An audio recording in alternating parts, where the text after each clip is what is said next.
Charles Darwin dijo que la vida es cambio, evolución.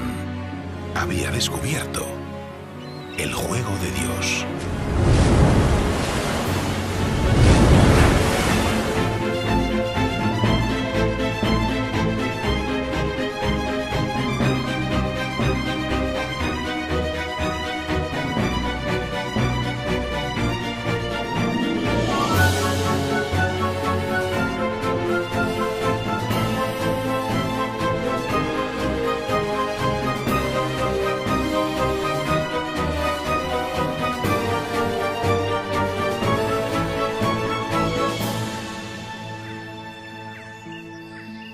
Darwin escribió un libro maravilloso al que puso por título El origen de las especies.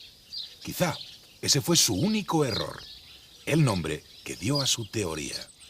La palabra origen quería decir para algunos también creación, y eso hizo pensar a muchos que lo que Darwin proponía era negar la esencia divina. Nada más lejos de la realidad, el propio Darwin era creyente, o por lo menos dudante. Al parecer pasó por varias etapas a lo largo de su vida, pero desde luego nunca fue un fanático. A él le gustaba preguntarse las cosas. La tesis darwinista es un planteamiento científico. Nunca pretendió servir como argumento al ateísmo. Pero a mediados del siglo XIX, ciencia y religión estaban todavía muy mezcladas, y la incómoda idea de que provenimos del mono produjo una profunda reacción emocional en la sociedad de aquella época. Lógicamente.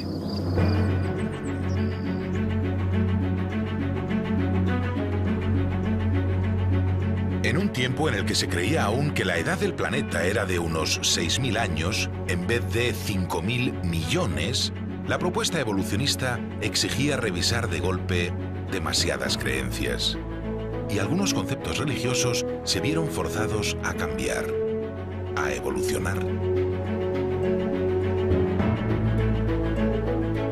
Así, la primera semana del Génesis bíblico tuvo que pasar a entenderse como una descripción poética, no como los hechos en sí, que ocurrieron durante millones de semanas.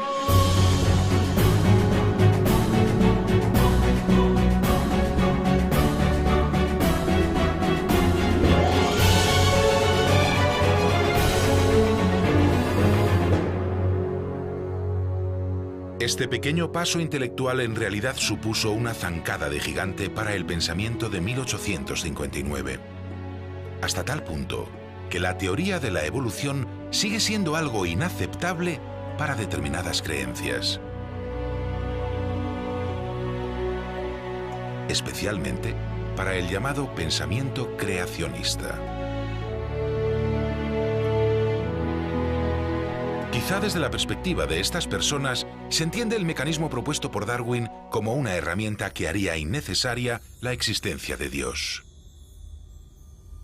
Pero en realidad, la evolución también podría entenderse como una herramienta. La gran herramienta utilizada por el creador del universo. Un proceso tan puro, tan simple, tan perfecto, que no exigiría retoques posteriores. Parece una estrategia divina, la estrategia del Dios evolucionista. Y si está ahí, mirándonos desde arriba, debe ser tan perfecto como su plan. Un plan que está escrito con una tinta especial. ADN. La realidad científica demuestra mediante la genética que no solo venimos del mono. Los mamíferos y las aves venimos de los reptiles, y estos y los anfibios de los peces. Y así hacia atrás llegaríamos a los seres unicelulares. Alguno no muy distinto a estos fue, en línea directa, el padre de toda la humanidad, el Adán más primitivo.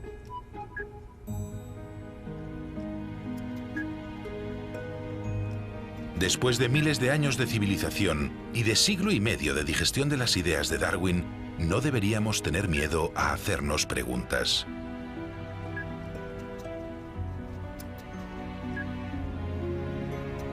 Ninguna fe debería sentirse atacada porque busquemos respuestas científicas. Al fin y al cabo, somos el Homo querens, el ser que se lo pregunta todo. y más que nadie, los creyentes, deberían aceptar que hemos sido creados así. O sea, muy, muy curiosos.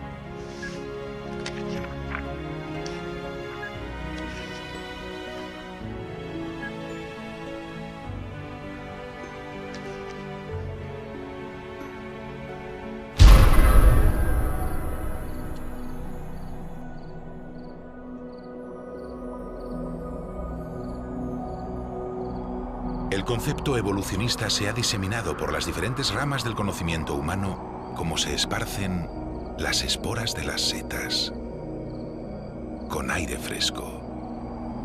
Cada nueva temporada, incontables esporas son liberadas al aire otoñal por el reino de los hongos. Durante unos pocos días, cada organismo intenta reproducirse al máximo de su capacidad. La primitiva estrategia de estos seres consiste en fabricar muchísimas posibilidades de supervivencia.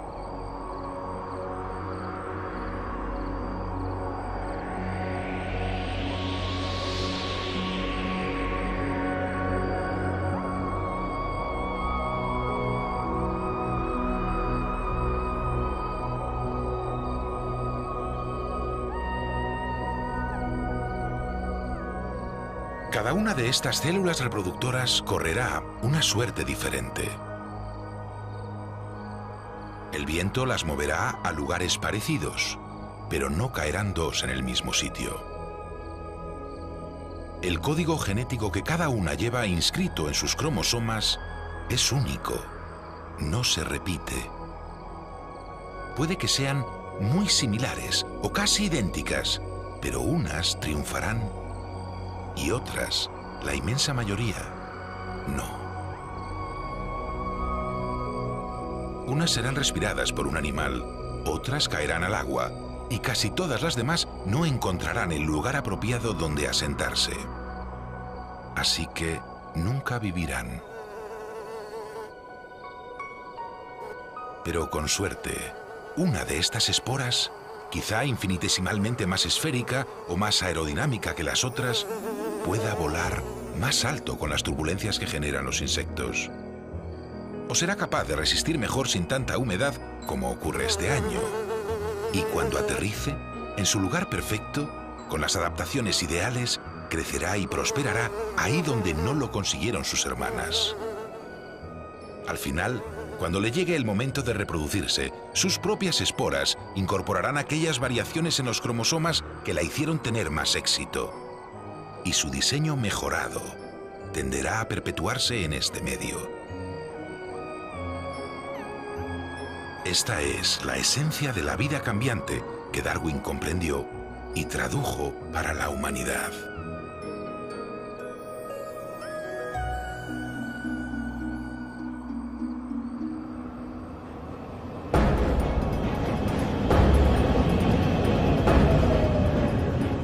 Sí, el mensaje darwinista es para las personas.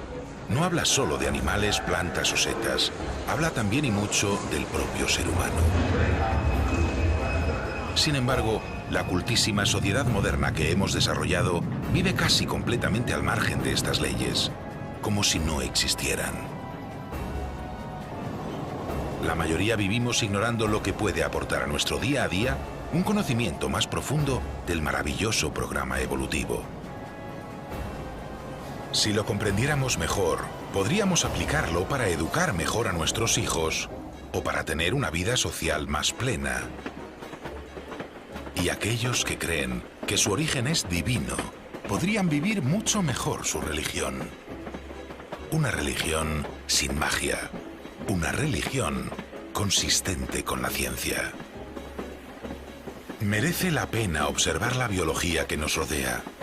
Es la única manera de vivir en armonía con todo aquello de lo que estamos hechos. Deberíamos entender la vida salvaje, no solo admirarla y protegerla. Así que hagamos el ejercicio de aprender de la madre naturaleza una lección principal. El sexo, que no será tan malo si ha sido diseñado por él.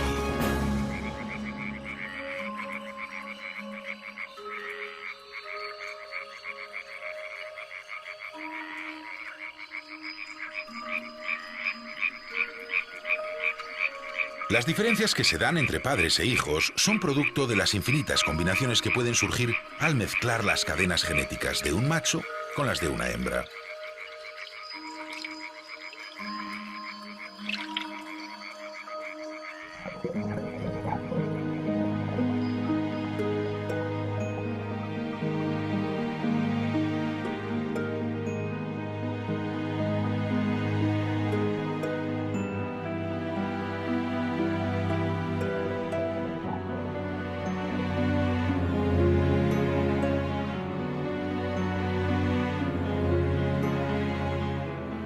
Gracias al sexo, cada nuevo ser que nace es diferente a todos los demás. No se trata solo de placer, como creen algunos. El sexo es el mayor responsable de la diversidad de una especie. Y la diversidad, la variedad en los individuos, es lo que mejor puede garantizar la supervivencia cuando el entorno se vuelve hostil. El sexo es un motor inagotable que lenta pero incesantemente va generando nuevas formas de vida. Solo que, por culpa del sexo, debemos pagar un precio. Envejecer y morir.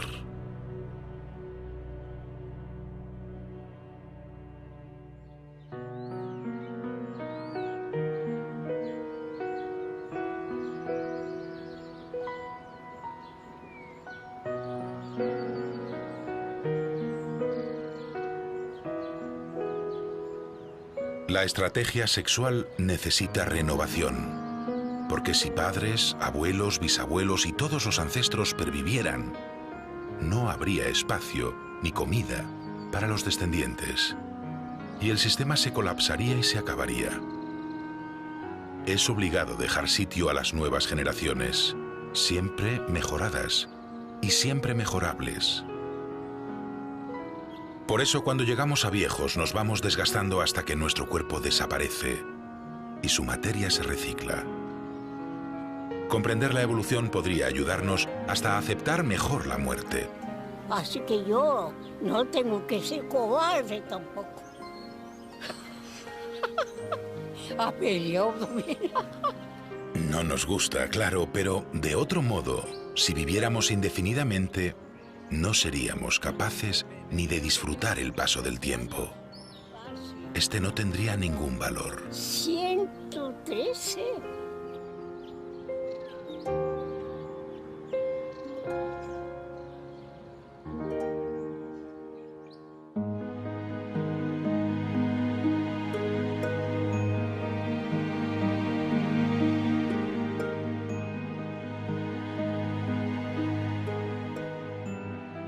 Desde las bacterias a los seres pluricelulares, la evolución ha ido probando muchas estrategias reproductivas distintas.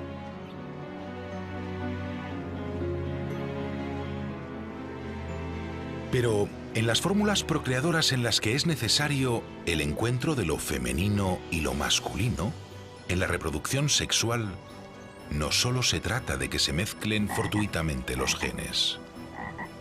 En muchos casos, entre las parejas, se tiene que producir una elección, subjetiva y crucial. Una elección que, por cierto, suele ejercer exclusivamente el género femenino, la hembra.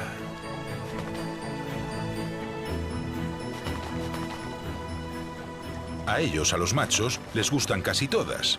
Su instinto básico es diseminar al máximo su estirpe. Sin embargo, ellas están diseñadas para evaluar, filtrar y así ofrecer futuro solo a los mejores.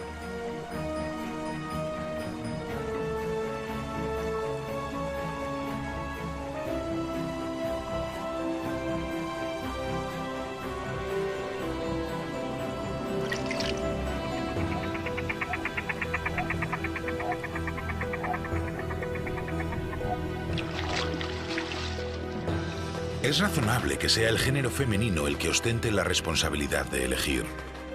Nosotros, los machos, en el mejor de los casos, ayudamos o colaboramos un poco, pero el esfuerzo que supone el embarazo, la incubación o la educación de las crías, al final recae sobre todo en ellas.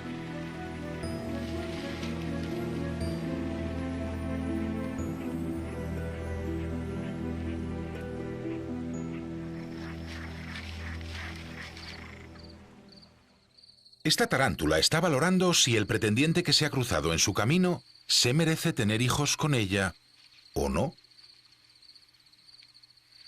Y en esta especie, un macho rechazado termina frecuentemente en el estómago de ella. Así que él debe ser muy cuidadoso y cubrirla de caricias durante el tiempo suficiente.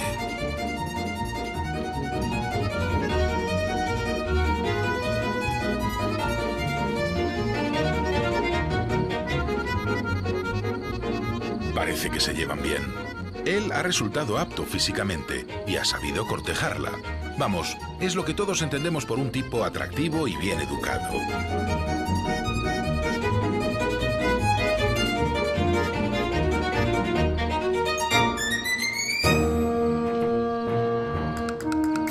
Lo que hace que dos individuos de distintos sexos se atraigan es a menudo un gran misterio insondable. Pero seguro que responde a ciertos instintos. Precisamente, responde a aquellos instintos que han hecho a la especie llegar hasta el presente. Si una pareja no obedeciera esos instintos y se confundiera al escoger, lo más probable es que su futuro se complicase. Una buena guía amorosa tiene muy en cuenta el viejo dicho de los polos opuestos se atraen. En efecto, esta clave funciona en muchos protocolos de selección, también llamados noviazgos. Así se entiende que a los rubios les gusten las morenas, o que a las bajitas les atraigan más los altos. Y así se entiende que evolutivamente tiendan a evitarse los encuentros entre hermanos o primos.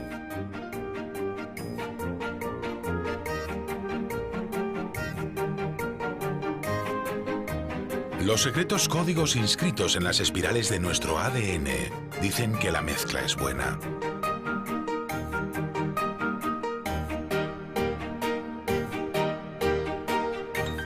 La mezcla de tipos o razas ofrece a la descendencia más posibilidades de adaptación. Podemos concluir que el incesto y el racismo son nocivos para la especie humana. Y los creyentes deberían admitir que son comportamientos contrarios a la voluntad de su creador.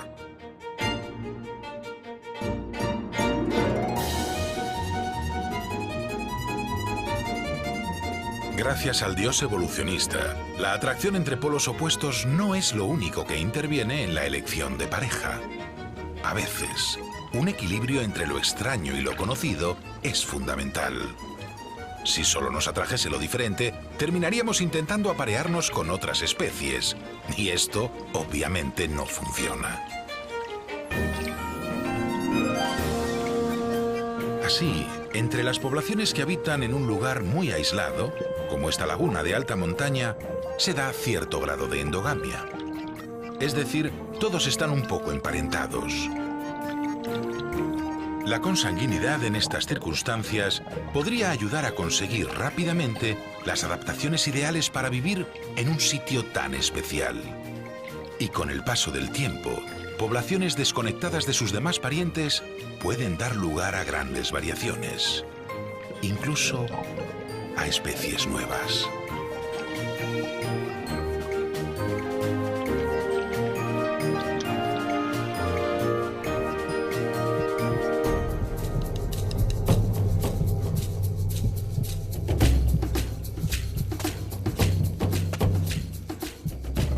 Este mecanismo evolutivo de tendencia a las relaciones entre individuos cercanos podría haber sido el responsable, por ejemplo, de las diferencias en el color de la piel humana. En África, donde pegan con mucha fuerza los rayos ultravioleta del sol, la gente se fue oscureciendo generación tras generación. Los que tenían la piel más oscura no sufrían cáncer de piel. Sobrevivían más y se reproducían más. Cuanta más melanina, mejor protección y más descendencia. Así que proliferaron. Lo contrario que los de piel clara. Los blancos del norte se fueron aclarando para poder aprovechar el poco sol disponible en su latitud y así conseguir fabricar suficiente vitamina D con la que mantener sus huesos bien calcificados y sin poliomielitis.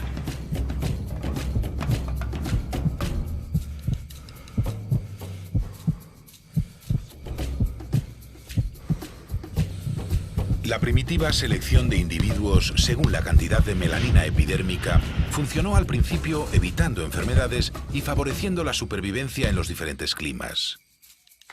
Pero hoy, la ropa o el aire acondicionado permiten a cualquiera vivir donde le dé la gana.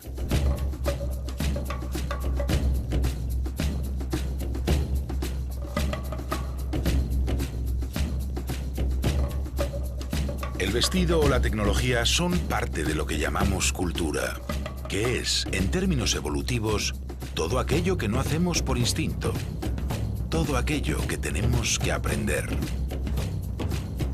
Desde cruzar la calle, a leer. Hoy, gracias a la cultura podemos volver a elegirnos sin tener en cuenta si somos más oscuros o más claros. Gracias a la cultura, ampliamos de nuevo nuestra riqueza cromosómica y las posibilidades de supervivencia de la humanidad.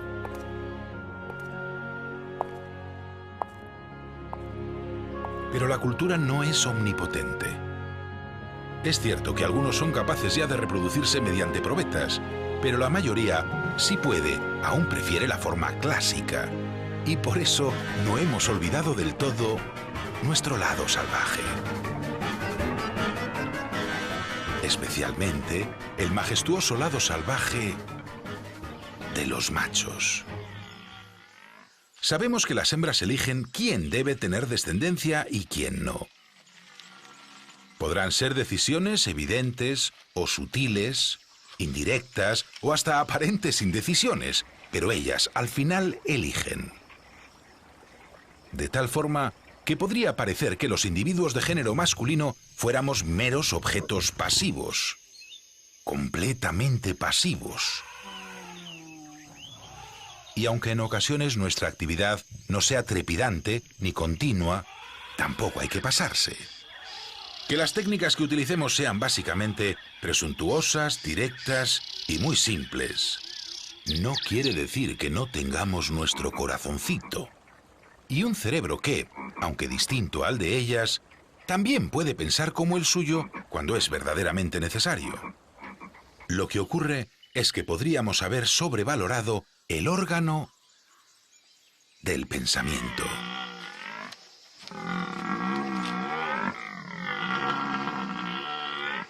¿A qué tanto razonar cuando tan claro está lo que deseamos y cómo eso coincide con lo que necesita nuestra especie?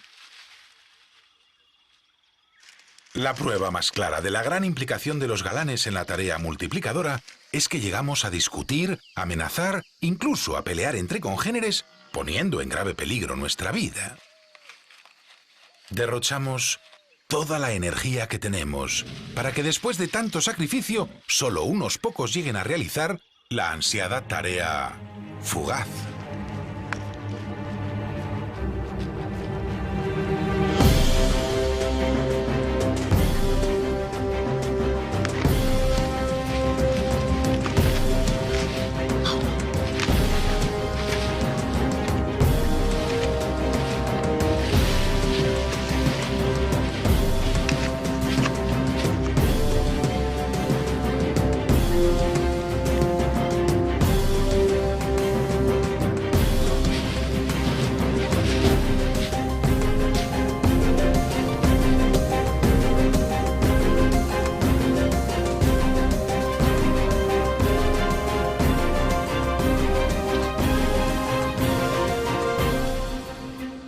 Una lección fundamental del darwinismo, o del juego de Dios según se mire, es el rechazo total al machismo. Evolutivamente, todo lo que hacemos los machos está dirigido a impresionar y a cuidar a las damas. Todo en nuestra vida está hecho por y para ellas. Somos organismos dedicados por entero a las hembras. o deberíamos serlo. Los que no acepten eso serán escogidos en menor proporción y al final serán condenados a desaparecer del programa evolutivo.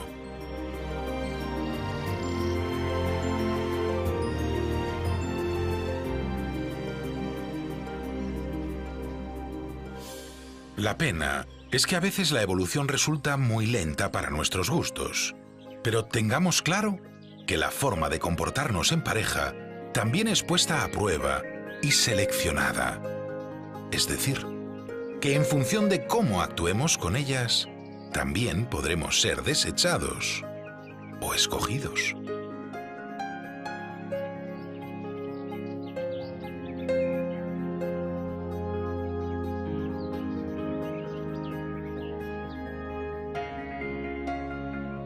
No sabemos qué valora una hembra de mantis para aceptar a un consorte. En principio debería ser solo una cuestión puramente morfológica, pues él no la ayudará a sacar adelante a su prole en el futuro. Pero aquí, las buenas maneras tienen mucho que ver.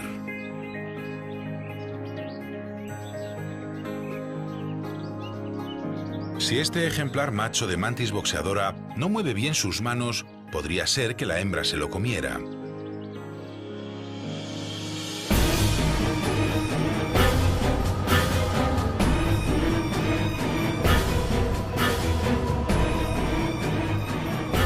Claramente la hembra no ha entendido el mensaje amoroso de su pretendiente.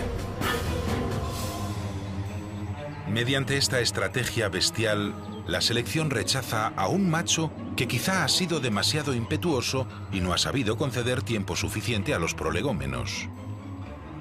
Rechaza a un individuo que no ha realizado bien su etograma, es decir, que no ha sabido acercarse, y por eso no ha sido identificado como un pretendiente. Ella le ha visto como un enemigo, o simplemente como una presa. Sus genes no se perpetuarán. El canibalismo es uno de esos puntos en los que queda más claro que los comportamientos naturales de los animales no pueden usarse para justificar comportamientos humanos. También queda claro que la evolución tiene en cuenta muchas otras cosas, además del tamaño y de la apariencia física. El comportamiento es fundamental, como también lo es la experiencia. Un comportamiento como el de remover con la pata el fondo del lago para encontrar presas no viene descrito con todo detalle en los genes de esta garza. Ciertas cosas deben ser aprendidas y otras además deben ser practicadas y perfeccionadas a lo largo de la vida. Gracias a eso, no solo los más grandes y bellos procrean. También se cotizan los mejores amantes, los buenos cazadores, los trabajadores más abnegados. Hasta los más aseados cuentan.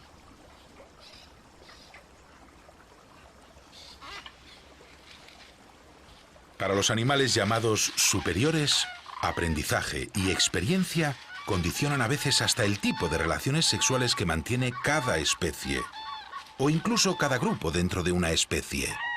Así podemos encontrar poligamia, o monogamia, o sencillas madres solteras. Vayamos por orden de lo más simple a lo más complejo. Las serpientes, nada que ver con el demonio, podrían ilustrar el escalón más básico y primitivo. Una relación en la que apenas hay convivencia. Este ejemplar es una hembra y porta huevos fecundados en su vientre. Justo ahora busca un lugar seguro para alumbrarlos. Apenas conoció a su pareja. No tuvo mucho tiempo para intimar. Le valió un rápido vistazo para cerciorarse de que aquel cuerpazo era sin duda el de un buen cazador. Sus hijos, por tanto, podrían llegar a convertirse en buenos depredadores. La serpiente sabía que no podía contar con él para nada más, así que nada más le importó. Y no se volverían a encontrar. El cómodo planteamiento de soltería afronta no obstante ciertos riesgos. De tal modo que las serpientes, para garantizar su linaje, han de tener muchos hijos.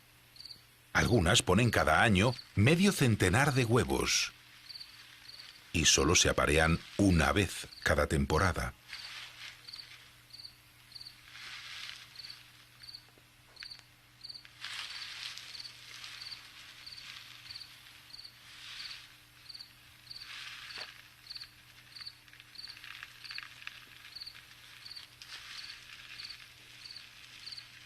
Las serpientes son muy prolíficas además porque las madres, en cuanto han terminado de desovar, abandonan para siempre a sus retoños.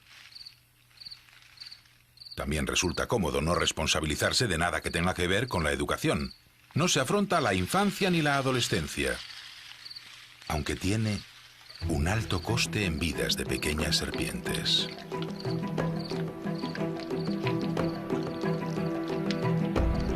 Estas tendrán que apañarse solo con su instinto, y la mayoría no superará el primer año de vida.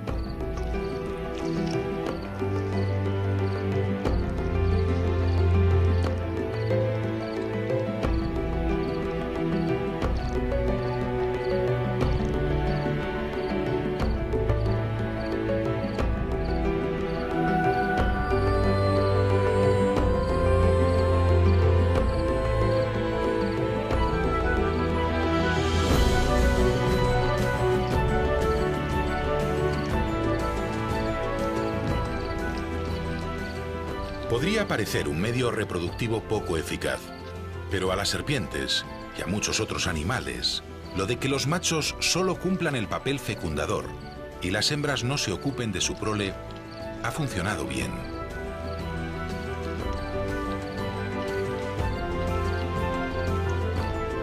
Claro que el cerebro de estos brutos no está pensado para establecer relaciones duraderas. Esta es la forma más simple de relaciones conyugales, o sea, el método más alejado del humano.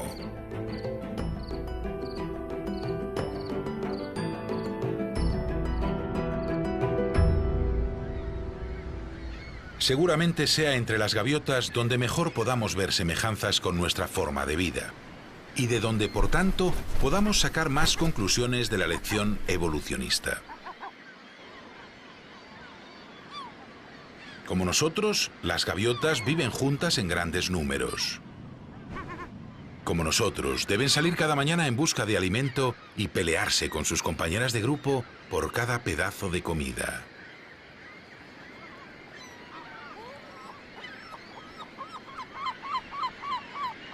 Coincidimos también en tener un lenguaje muy complejo. Parece increíble, pero entre el terrible griterío de la bandada, cada consorte reconoce nítidamente la voz de su media naranja. Y además, intentan vivir su larga vida de más de 30 años fieles a su única pareja. Las gaviotas son monógamas, o lo intentan, como tantas otras parejas.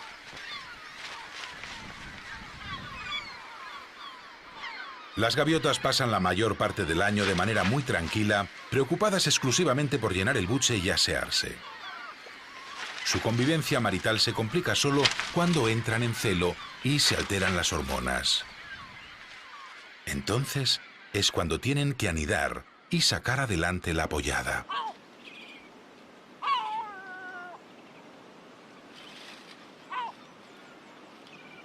Eso genera mucho estrés. Su ventaja con respecto al ser humano es que esta tarea solo ocupa 3 meses del año. Justo ahora están en los peores momentos. Atrás han quedado las discusiones sobre si instalarse en el valle, en el acantilado o en una piedra alta con vistas a la bahía. Y también han superado la fase sexual y las riñas por cuánto incubas tú o cuánto incubo yo. Los huevos acaban de eclosionar. Ahora, el tiempo apremia como nunca. Ya no solo hay que satisfacer el propio estómago.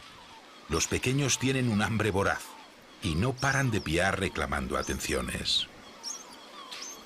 Claro, eso pone de los nervios a cualquiera, y surgen los conflictos típicos en cuanto a turnos y reparto de la dedicación de tiempo. Concretamente, ella ya ha estado esperando junto a sus recién nacidos mucho más de lo que se supone que se tarda en ir a la orilla, conseguir la papilla y volver. ¿Dónde se habrá metido? Y a menudo, él se habrá entretenido con los amigotes jugando, por ejemplo, a ¿quién vuela mejor contra el viento? El problema es que ella no puede abandonar a unos polluelos tan pequeños y que no paran de piar. Pero en una relación monógama, el compromiso firme de ambos consortes es la clave del éxito. Cuando cada individuo de la pareja cumple bien con su cometido, cualquier rencilla es fácil de olvidar. Y cuando nos lo proponemos, los machos somos los que mejor sabemos dar de comer.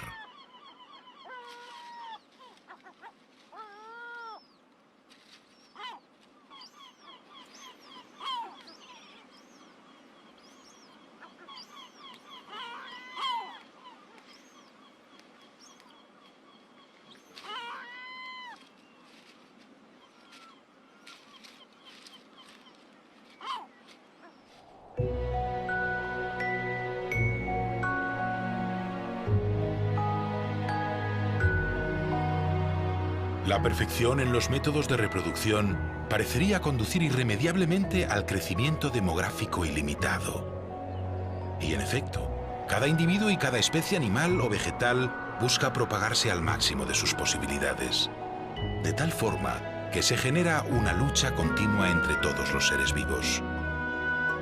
Por eso, la batalla por la supervivencia está regida por una norma que tiende al equilibrio.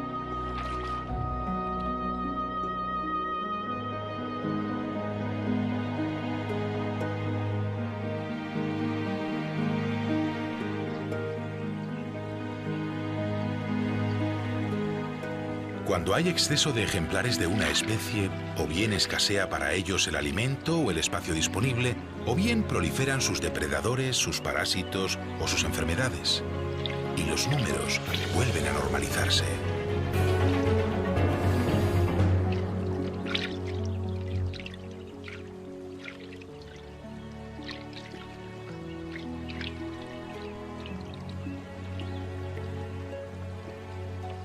Esta guerra es y será continua, como la evolución que se desprende de estos hechos.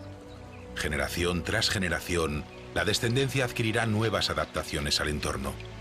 Pero como el entorno también cambia, pedirá siempre más adaptación.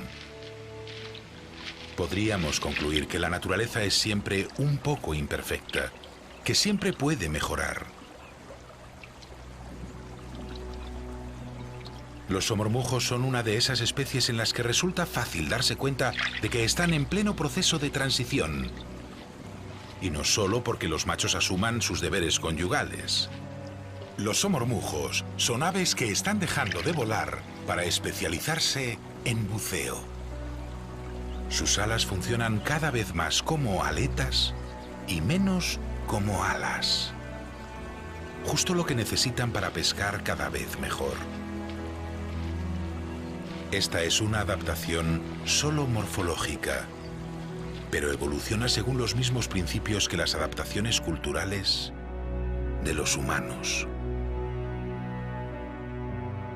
Los comportamientos complejos no vienen en los genes con un manual de instrucciones incluido.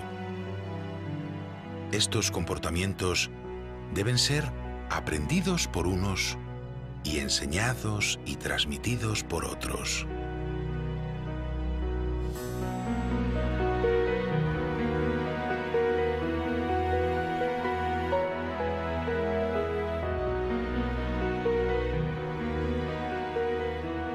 Debemos comprender que para nosotros, los animales más desarrollados intelectualmente, existe hoy, más que una selección biológica, una selección cultural. Esta es otra de las lecciones más trascendentales que podríamos extraer del planteamiento de Darwin. El que nuestras hembras eligen en función de un abanico que está muy por encima de cuerpos e instintos. Los humanos hemos evolucionado de tal forma que podríamos decir que ya casi no tenemos instintos. Que nuestra genética se ha ocupado fundamentalmente de hacer hueco en nuestros cerebros a las millones de cosas que tenemos que aprender para ser individuos elegibles.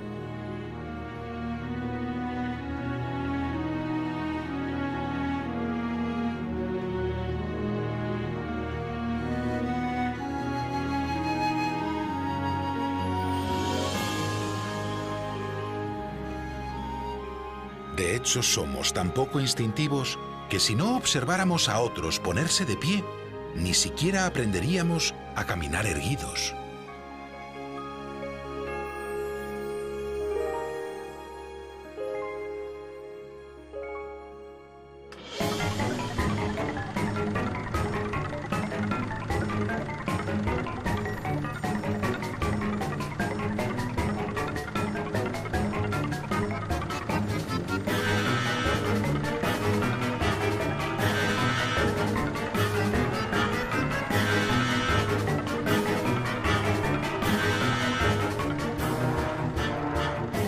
Si, como ha ocurrido alguna vez, un bebé humano fuera acogido no por sus hermanos, sino por una manada de lobos o de ovejas, andaría siempre a 4 patas. Y su inteligencia se atrofiaría, dado que sus manos no le ofrecerían estímulos para el aprendizaje. Ese pequeño hombre balaría o aullaría según el caso, pero no podría pensar si nadie le enseñase el lenguaje.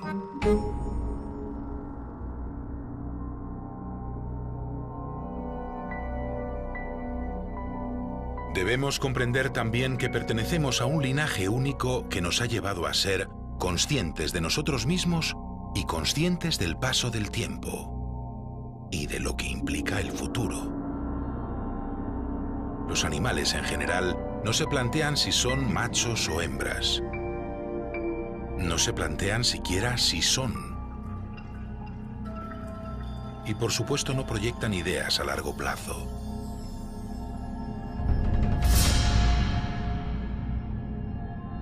Los demás seres vivos no lo necesitan. Nosotros sí, puesto que es esa conciencia personal y temporal lo que más dirige nuestra elección de pareja. Nuestra selección es tan cultural. Como dijo Ortega y Gasset, somos el único animal que bebe sin sed y ama sin tiempo.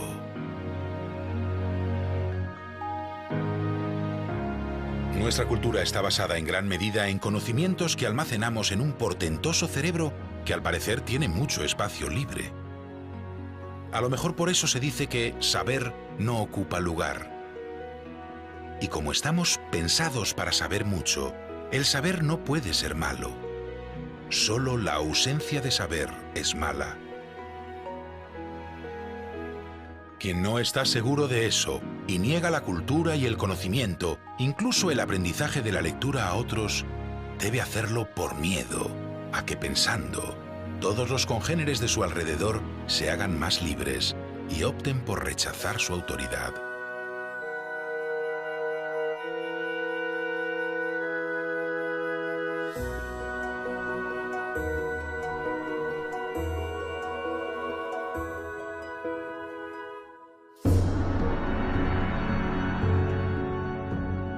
Muchas personas se sienten ofendidas por las ideas de Darwin, pero quizá no han comprendido del todo su mensaje. Nada hay en el origen de las especies que niegue lo sobrenatural. Dios, exista o no, no podrá ser demostrado ni excluido mediante la ciencia.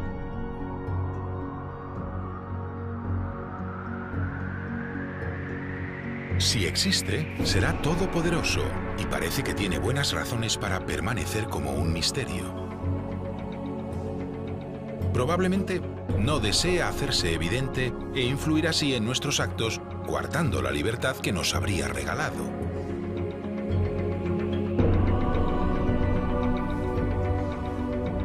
Y si no existe, nuestra visión del universo, limitada al tiempo de nuestro Big Bang, nunca nos revelará el principio del principio.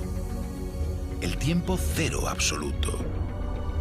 Sobre todo porque probablemente no habrá habido un principio. La cuestión podrá ser debatida eternamente, pero también inútilmente. La inquietud sobre la existencia de un ser supremo, o lo que es lo mismo, la cuestión de nuestra inmortalidad, excede a la comprensión de la ciencia. Y aunque la ambición de conocimiento de los humanos es ilimitada, no somos tan grandes.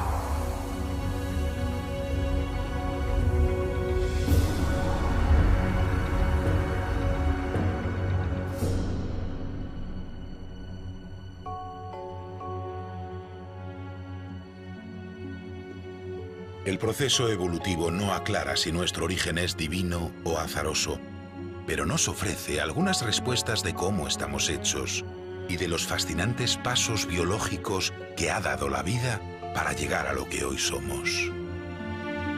Mas, si la teoría evolutiva ha sido motivo de discordia porque plantea el pasado del que venimos, aún va a resultar mucho más inquietante cuando la miremos hacia adelante.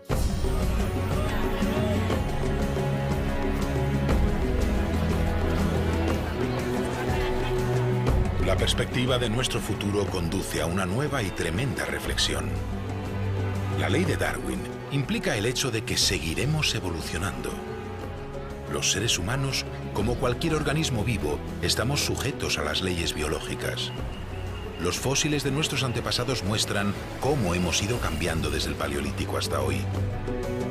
Y el proceso de evolución no cesa nunca. Puede que permanezcamos estancados unos millones de años, como les ha ocurrido a los primos chimpancés. Pero puede también que sigamos cambiando, incluso rápidamente en términos geológicos, adaptándonos a un entorno que no hacemos más que alterar.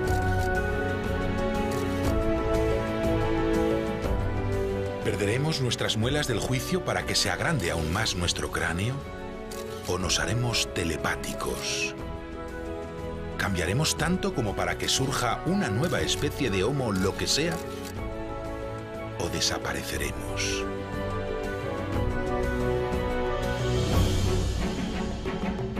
En el siglo XIX tuvimos que aceptar el hecho de que somos los hijos de un mono.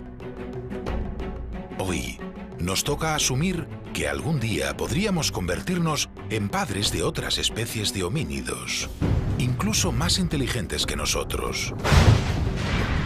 Y eso exigirá otra visión religiosa para definir quién es el pueblo elegido. Pero no mezclemos más ciencia y creencias. No temáis. Dios es evolucionista, si es que está ahí.